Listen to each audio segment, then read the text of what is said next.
Okay, we have two main types of waves, which I'm gonna go over today. So we've gone over this again, but I'm kind of just gonna go over it more briefly. So the first type of waves we have are electromagnetic waves. These are waves that do not require a medium to travel through. Okay, so in other words, they can travel through empty space. They don't need any sort of material to travel through. So for example, a wide variety of electromagnetic waves are going to be these here. Okay, so all of these waves are electromagnetic waves. They travel through empty space. So waves that have very large wavelengths, those are things that, so these large, remember this is wavelength, large wavelengths, those are going to be things such as FM radio waves, cell phone radio waves, radar, and so forth. Then we have very small waves such as gamma rays. These have very small wavelengths. Those are very small waves. Okay, in all of these waves here, we call this the electromagnetic spectrum. This tells us all the waves possible within this spectrum. Okay, and there's also this little segment here. All of these waves that fall in here is to visible light. So all the light that you can see with your visible eyes, that's what we call the visible spectrum. So those are all the colors from red to purple. Okay, that means red would have a high wavelength. Purple, because it's more on this side, would have a smaller wavelength. So these are the colors that we can see. Everything outside of this we can't see. For example, so all of this you can't see. All of this you can't see. You never see radio waves traveling through the air. You never see X-rays or gamma rays. That's all invisible to the eye. So the only thing that you can actually see is the electromagnetics, this part of the electromagnetic spectrum.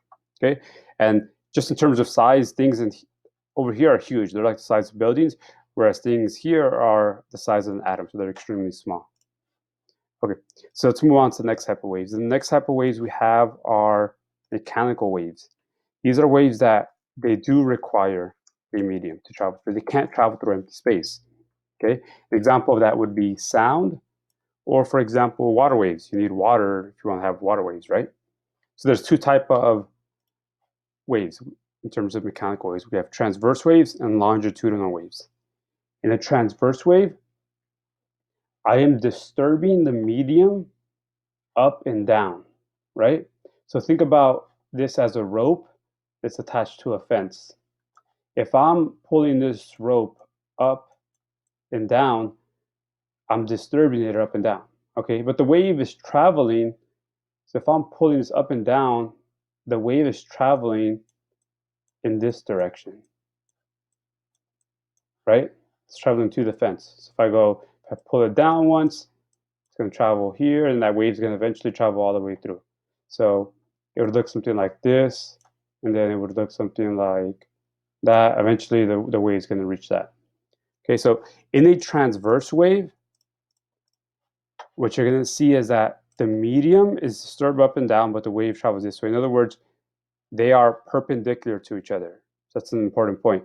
My disturbance is this way, but my wave travel is this way. They are perpendicular, okay? Then we have longitudinal waves. An example of a longitudinal wave would be sound, okay? So in this case, this is like a slinky. Think about a slinky. If I push a slinky this way, I disturb the medium in this way, and I also have the wave traveling in this way. So in a longitudinal wave, my disturbance is this way, and my wave is also that way. So if this was a slinky and I pushed it, the wave and disturbance would travel in that direction. I'll show you guys an example. These are also known as compression waves. If you look at compression waves, you got some examples right now. So again, sound is an example of a transverse wave. So transverse waves travel up and down. Compression waves are just this way. So if I push this way, that would be longitudinal. If I push it up and down, that would be transverse. Longitudinal, transverse. Okay. So keep in mind that longitudinal is also known as a compression wave. Okay, so I'll just leave that like that.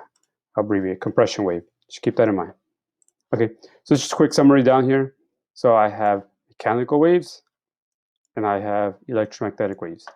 All of these are example of electromagnetic waves. There's two types of mechanical waves, longitudinal and transverse. An example of a transverse would be water waves. An example of longitudinal are sound waves. Okay, that's because if, for example, when you talk, if we have an individual talking, what you do is we have a bunch of air particles. When you talk, your breath pushes these air particles and they bump next to each other and they bump the next one and so forth. And that's how you end up eventually hearing sound. It's just a pushing of air particles. Okay, so the medium for sound is just air. And in this case, we're disturbing in this way, and it's traveling in that way, so it's parallel, so it's longitudinal. Okay, so it's just a short lesson. If you have any questions, just email me. We'll stop from there.